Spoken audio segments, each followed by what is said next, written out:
may as well do a really quick video to tell you this. The owner, bit of DIY, not necessarily his fault. Could be partly his fault, could be because he hasn't got a hoist, because maybe he hasn't got the best quality tools, maybe the last Malacca over-tightened it. That's obviously what it is. So he did the bit in the middle. I didn't even bother putting a tool in there.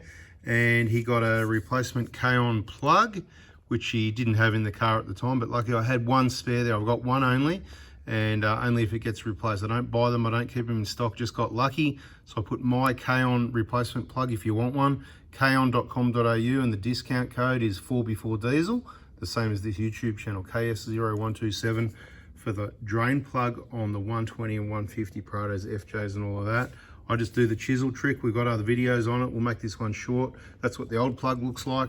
That's what the new plug tag looks like. This is what the diff looks like with a new plug in there after it's had a quick clean with some brake cleaner and the original 10mm hex in the filler plug. You can also get a replacement for that.